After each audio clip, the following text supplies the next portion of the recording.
అందరికీ నమస్కారం. ఈ రోజు ఉదయం నుంచి కూడా ఒక ఫేక్ వీడియో పెట్టి ఒక 2 తోక టీవీల్లో రకరకాలుగా లేనిది ఉన్నట్టుగా ఏముందో ఏం లేదో తెలియని పరిస్థితిలో లేనిది ఉన్నట్టుగా చూపించి శిలలో పల్లలో అల్లి చూపిస్తున్న కొన్ని టీవీ ఛానల్ చూశాను. ఆ టీవీ ఛానల్ పరిస్థితి చూసి దాని గురించి మీ అందరికీ చెప్దాం ఉద్దేశంతో ఈ రోజు మీ ముందుకు ఇలా వచ్చా.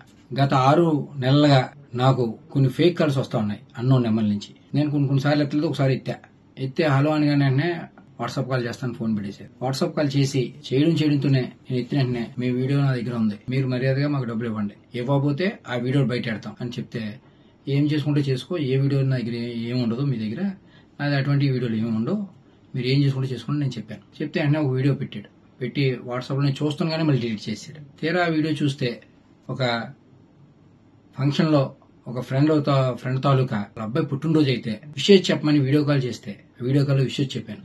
దాన్ని కొంచెం వీడియో కట్ చేసి దానికి ప్రైవేట్ పార్ట్లు యాడ్ చేసి ఫేక్ వీడియో తయారు చేసి నన్ను బ్లాక్ మెయిల్ చేసి తద్వారా వాళ్ళు డబ్బులు గుంజుదామని ప్రయత్నం చేశారు. చాలా సార్లు ప్రయత్నం చేశారు, ఎన్నో రకాలుగా థ్రెట్ చేశారు. నేను ఎక్కడ కూడా, ఎందుకంటే నేను తప్పు చేయలేదు, నా అటువంటి వీడియో లేవు కాబట్టి నేను ధైర్యంగా మీరు ఏం చేసుకుంటారో చేసుకున్నాను. అలా చాలా సార్లు చేసి ఇంకా ఎటు నేను లొంగపోవడంతో ఒకసారి ఫోన్ చేసి, సరే ఏదో తప్పు జరిగిందండి, ఇంకెప్పుడు ఇటువంటి చెయ్యం, మీరు మాకు కొంచెం హెల్ప్ చేయండి, ఇక్కడతో ఇది వదిలేస్తాం, ఏదో తప్పు రేటో చేసాం, మాకు మా వాళ్ళకి బాగాలేదు, హాస్పిటల్ ఉన్నారని సాయం చేయమంటే డబ్బులు సాయం చేశాను. ఒకసారి పెళ్లి అంటే సాయం చేశాను, ఒకసారి ఎవరో చనిపోయారంటే సాయం చేశాను, మానవత దృక్పథంతో చేశాను. అలాగే అది ఆసరాగా తీసుకుని వాళ్ళు మళ్ళీ నన్ను పెద్దగా డబ్బులు అడగడం మొదలెట్టారు, మళ్ళీ బ్లాక్ మెయిల్ చేయడం మొదలెట్టారు. డబ్బులు ఇస్తారా, నేను వీడియో బయటమా, లేదా మీ ప్రత్యర్థులకి ఇస్తే మాకు చాలా డబ్బులు వస్తాయి అని నన్ను బ్లాక్ మెయిల్ చేయడం మొదలెట్టారు. నేను ఎటువంటి నాకు సంబంధం లేనివాడిని, మీకెందుకు డబ్బులు ఇవ్వాలి, నేను డబ్బులు ఇవ్వను, మీరు ఏం చేసుకుంటారో చేసుకోండి, అవి కూడా మానవతా దృక్పథంతో మీరు అడిగారు కాబట్టి మీకు ఇచ్చా,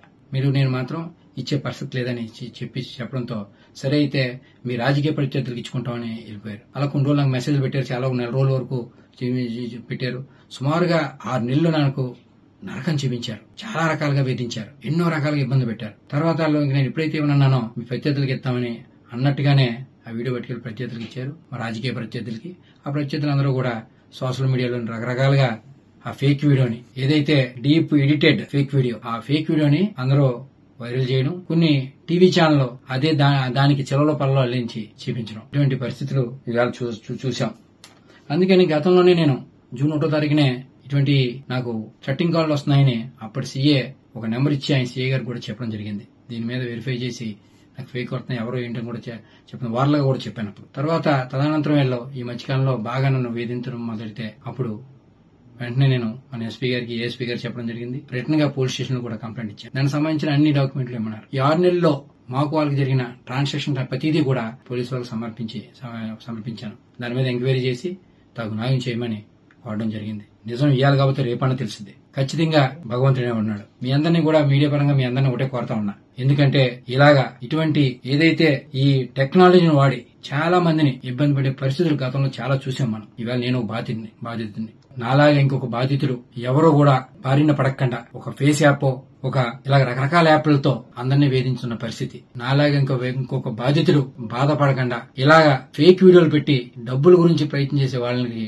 సహాయ సహకారాలు అందకుండా అడ్డుకట్టు వేయాలని మీరందరూ మీరందరూ సహాయ సహకారాలు అందియాలని వీళ్ళందరినీ కూడా చేతులు జోడించి వీళ్ళందరినీ అభ్యర్థిస్తా ఉన్నా.